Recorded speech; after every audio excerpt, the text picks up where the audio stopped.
ఆంధ్రజ్యోతి వాళ్ళు ఒక కథనం రాసుకొచ్చారండి. ఆంధ్రజ్యోతిలో నిజంగా చాలా ఇంట్రెస్టింగ్ అనిపించింది. అది ఏంటంటే ఒకసారి మీకు చూపిస్తాను చూడండి. అది ఇది కనిపిస్తుంది కదా, మీకు కనిపిస్తుంది కదా ఇది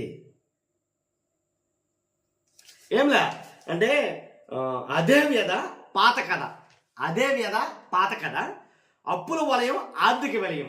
ఇది ఆంధ్రజ్యోతిలో ప్రముఖంగా రాసినటువంటి ఒక వార్త నిజంగా. కాబట్టి నిజంగా చూస్తే నాకు చాలా ఆశ్చర్యం అనిపించింది. ఏంటంటే ఇప్పుడు చేస్తున్నటువంటి అప్పులు ఏవైతే ఉన్నాయో ఆంధ్రప్రదేశ్లో చంద్రబాబు నాయుడు గారు కూటమి ప్రభుత్వం చేస్తున్న అప్పులు ఏవైతే ఉన్నాయో ఏంటి, ఈ అప్పులన్నిటికి ఈ అసలు పరిపాలన గడిచి ఏంటి పరిపాలన 5 సంవత్సరాల్లో సగం కూడా కాకముందే ఇన్ని లక్షల కోట్ల రూపాయలు అప్పులు చేస్తున్నారు కదా కూటమి ప్రభుత్వంలో.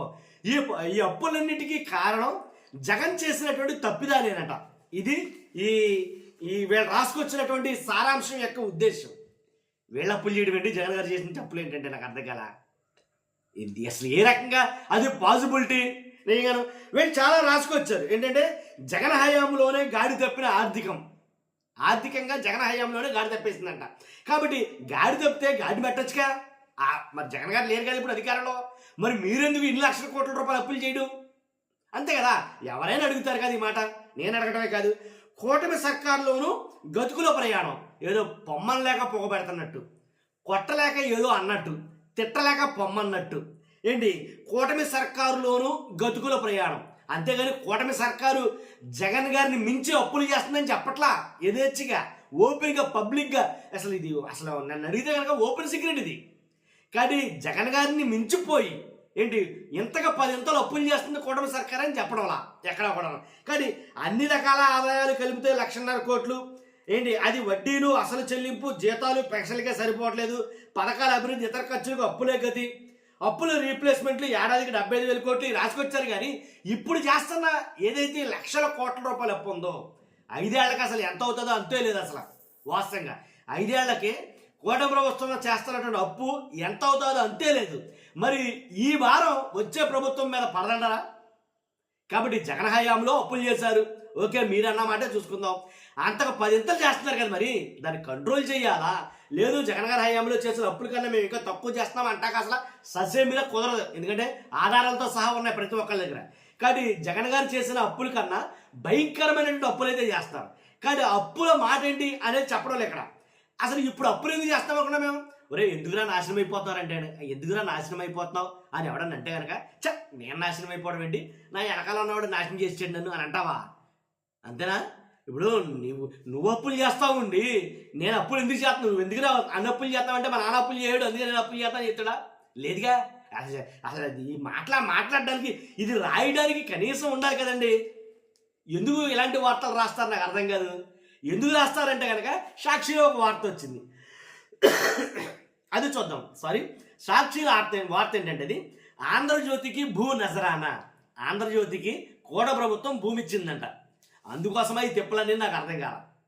అంటే ఎలాంటి భూములు ఇస్తుంది, ఎలాంటివన్నీ ఇస్తుంది అని చెప్పి కూటమి ప్రభుత్వాన్ని ఎత్తడానికి, అంటే కూటమి ప్రభుత్వం చేస్తున్న తప్పులను కూడా ఏంటి జగన్ హయాంలో చేసినవి కానీ కూటమి ప్రభుత్వం చేస్తున్న తప్పులు కూడా దానికి కారణం కూడా జగన్ ముడి పెట్టడం కోసమే కదా.